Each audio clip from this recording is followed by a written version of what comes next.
Hello and welcome to Precon Decon, the video series where I deconstruct the pre-constructed decks of Magic the Gathering's history.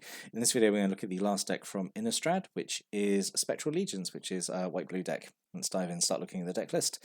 So we've got 19 creatures, we've got 9 instants, 8 enchantments and 24 land, and mana curve off to the side there. So let's start looking at the creatures. So the foil face rare is Angel of Flight Alabaster. So 4 and a white for a 4/4 flyer, so immediately like pretty good stats. And then has the extra ability at the beginning of your upkeep, you return a spirit card from your graveyard back to your hand. So essentially a free raised dead effect for essentially the main creature type in the deck. So yeah, I think just outright just really solid rare to have in the deck. I think that's a really good start to looking at it. Yeah, because it just it's just pretty good, isn't it? It's just pretty good. So then we have Battleground Geist and Gallows Warden, who are kind of like a mirrored pair. So they're both 4 and 1 coloured mana, and they're both 3/3 flyers. The Battleground Geist gives spirits +1/+0, and the Gallows Warden gives them +0/+1. So yeah, so they're a really nice little mirrored pair here. Of the two, I think the Battleground Geist is a little better, just because increasing power usually matters more than increasing toughness. But increasing toughness is always nice as well. Yeah, really happy that both these are in the deck. I think they're just a fun little pair to have. So yeah, and also they're just fairly biggish flyers anyway. So yeah, overall pretty good. So the other row of the deck is Geist Honored Monk. So 3 and 2 white for an XX Vigilance. Power and toughness is equal to the number of creatures you control, and when it enters the battlefield, it makes 2/1/1 white spirit creature tokens with flying. So at the very minimum, you play this on an empty board. It is a 3/3 with Vigilance, and it's made 2 flying creatures as well, which is pretty good. So like 5 power worth of stuff on the board. Obviously, it's very rarely going to be just a 3/3. You're probably gonna have other stuff on the board. It's a deck that likes making kind of tokens. A lot of stuff when it dies makes tokens, or you've got spells that make tokens. So yeah, this can usually be pretty big. And it can just be a pretty big beat stick with Vigilance, and then that's fine as well. So yeah, it's all right. It's all right as a rare. So then we have 2 Doomed Travelers, really like Doomed Traveler. So 1 white mana for 1/1. When it dies, you make a spirit token, which is funny because the token it makes is better than the creature is attached to, just because it has flying, so it has an evasion ability, and it gets all the spirit buffs. Yeah, really like this. Really like this. 2 of them in here. Yeah, I think it's just a really fun little card. Means you can be quite aggressive with it. You can just attack with it, and it's fine. Like, because if it dies, whatever, I'm going to get a spirit token, or like you just block with it, and it's like, oh, it's fine. I blocked with it. It's fine. Got a spirit token anyway. Still got something out of it dying, which is pretty fun. And then 2 Mausoleum Guard, which is essentially grown up Doomed Traveler. 3 and a white for a 2/2. When it dies, you make 2 tokens instead. So yeah, basically, bigger Doomed Traveler. So yeah, I like it. There were 2 Chapelgeist, 1 and 2 white for a 2/3 flyer. Yep, just very straightforward. Yeah, it's fine. 2 Spectral Riders, 2 white mana for a 2/2 with Intimidate, which is interesting to see because at the time, I obviously I know we don't have Intimidate these days, but at the time. Intimidate was really on green, black, and red creatures, so it was interesting to see it on a white creature. It makes sense. It's a spooky horseman. So yeah, but I think it's perfectly fine. Like 2 mana for a 2/2 with an evasion ability is perfectly fine. And then 2 Voiceless Spirits. I really like Voiceless Spirits. So 2 and a white for a 2/1 with flying and first strike. And to me, that just feels like a really good deal because I think this thing is just an absolute nightmare to deal with, right? Because okay, like fine, it's a 2/1 flyer, but then giving it first strike is just it just feels like it'd be an absolute nightmare to deal with. I always compare this card to Night Guard Patrol from Ravnica, which is almost identical to this card. It's 2 and a white for a 2/1, but with Vigilance and first strike. I know, I have a real weakness for apparently 2/1s with first strike and some other keyword that cost 3 mana, apparently. Yeah, I really like this. I think it's really good, fun, like aggressive spirit to attack with. I say it's just such a nightmare to deal with because you got to get something with more than toughness 3 in the air to block it, which is kind of a big ask. With the card pools at the time. And obviously, it serves as a pretty good blocker as well. So yeah, I like Voice of Spirit a lot. Two Lantern Spirits, two and a blue for a 2/1 flyer. You can pay 1 blue to return it to owner's hand. So, yeah, dodge a removal spell, or like chump with it and then return it before combat damage is dealt. Yeah, like, fairly standard blue bouncy tricks with it. Yeah, I like it. It's fine. Three Moon Herons, three and a blue for a 3/2 flyer. So it's basically Snapping Drake, but it's a spirit, so gets all the spirit synergies. Yeah, and yeah, again, having three of them is pretty good. A lot of creatures with flying in the deck, as you might expect, with them all being floaty ghosts. So yeah, it's essentially a blue-white skies deck with wearing a ghost mask, I suppose. So then we have Midnight Haunting, which is 2 and a white instant. You make 2 spirit tokens. So doing this at instant speed for 3, I think, is pretty good. It's a deck that's really kind of going wide again with a lot of tokens. And I say a lot of flyers as well. So yeah, it's pretty good, I think. A single Lost in the Mist, so 3 and 2 blue, counter target spell and return target permanent to owner's hand. So it's expensive as a counter spell, but like being able to counter spell and then also bounce something in one card, I think can be quite swingy. That could really like set someone back. Like not only are you countering the spell, but you're also potentially bouncing the thing they cast maybe like last turn as well. Yeah, could really set someone back. I think it's pretty.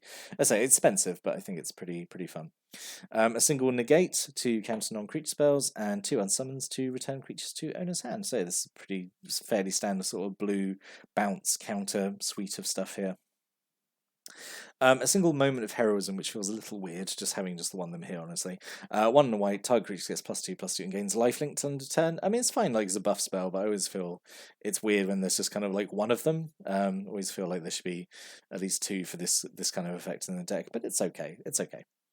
And then 2 Rebukes, 2 and a white. Just instant destroy target attacking creature, so kind of like half of Divine Verdict, I suppose, because it can't hit blocking creatures, obviously, but it's a bit cheaper. So yeah, it's okay, and it's like kind of really the only bit of solid removal the deck has, so it's okay. And then weirdly, there's a bunch of auras, which is like there's no cards specifically in the deck that synergize specifically with auras or enchantments anyway. But it's just interesting because when we go to Innistrad for the third time, which is Midnight Hunt and Crimson Vow, the sort of mechanic associated with spirits there is Disturb, which is when if they're in your graveyard, you pay a cost and they come back transformed as an aura. So it's just interesting to kind of see maybe like the seed of it here, that like, oh, spirits care about auras, maybe. I don't know. But anyway, we've got 2. Most of these are from M12 actually, because there was a lot of auras in M12. There weren't actually that many in Innistrad. But yeah, so we've got 2 divine favors. So actually saying that, carrying on from that, it does mean that the deck is quite has got a fair number of M12 cards in it. But yeah, I think these are all pretty good, well chosen ones, so it's okay. Anyway, yeah, 2 Divine Favor, which is 1 and white. When it comes into play, you gain 3 life, and the enchanted creature is +1/+3. So just make something sort of very tanky. Good on Voiceless Spirit, I would say. I'm gonna keep plugging away at Voiceless Spirit. A single lifelink, which is just the most functionally named card in perhaps all of Magic. 1 white mana just to give the enchanted creature lifelink. A couple of Gracks, gotta have Grack. A single Spirit Mantle, which is I talked about a lot in the green-white M12 deck that was the Aura deck. Yeah, I really like this. Just 1 and a white to give +1/+1 and protection from creatures is, I feel like, a pretty strong effect. Yeah, just make something like unblockable and able to block stuff without fear. Yeah, it's pretty good. A single Ghostly Possession. This is interesting. I like cards like this. This is essentially like a revamped gaseous form, like from the oldie days. So 2 and a white, enchanted creature has flying. Prevent all combat damage to be dealt to and dealt by enchanted creature. So I like this because it's it can be multi-purpose, because you can put this on, say, like one of your spirit tokens, and now it's like a super good blocker. It can block anything and it won't die. Or you put this on an opponent's creature, like a big creature, and then you like neuter it, and then it can't do any damage. So yeah, I really like it that it has those options. It fulfills 2 very different purposes. I like it. I like cards like that. And then a single Curiosity, 1 blue, enchanted creature. Whenever enchanted creature deals damage to an opponent, you draw a card. Yes, perfect fine. You're in a deck full of evasive flying creatures. Yeah, perfect good. And then 10 irons and 14 planes. So it could have been. Yeah, for the most part, I think the card selection is actually really good. I'm pretty happy with what's in here. The single glaring admission, I think, is Intangible Virtue. I think there should have been at least one of these in the deck, just because it goes so well with what the deck is doing, which is makes a bunch of spirit tokens. But I don't know if then that would have tipped the deck into almost being almost too good, because I don't think there's a bad card in here really. Like it's average at worst. I think the only ones that really jump out at me maybe I don't know even really I can't think. Like maybe the single moment of heroism. And that's not a bad card. But Intangible Virtue is an enchantment, gives all your creature tokens +1/+1 in vigilance, so just makes those spirit tokens you're creating like just immediately much better. Yeah, and it is a real shame it wasn't in here. But I do, yeah, it might make the deck too good. Also, other potentials like Feeling of Dread. Maybe could have had this instead of the Moment of Heroism.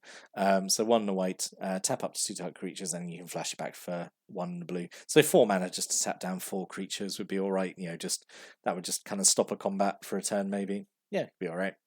And then alternate rare Mind Shrieker. So I think the Angel of Flight Alabaster is really good. That should definitely stay. That's perfect, I think. The Geist Honored Monk, that's okay as well. But Mind Shrieker could have been interesting as an alternative. 1 in a blue, 1/1 flyer. You can pay 2. Target player mills 1, and Mind Shrieker gets +X/+X turn, where X is the milled card's mana value, which that could be potentially quite swingy. It could potentially obviously give nothing if you get a land, but at least it's a cheap ability. You can do it multiple times a turn. Get Mind Shrieker up to like a really ridiculous like power and toughness. I don't know. That could have been an option, but I think the rares in here are fine as well. This isn't like a case of like, oh, the rare in here is definitely bad. It should definitely be this. I say the only card I think that definitely should have been here is Intangible Virtue. But again, don't know if that would have made the deck too good, because as is, I think it is pretty solid. But yeah, those are my thoughts on the deck. After looking, if you have any stories, thoughts, comments, opinions about the deck, stick a comment below. Always like reading those.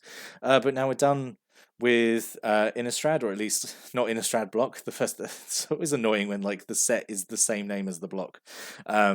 But yeah, so we're done with Innistrad, the set.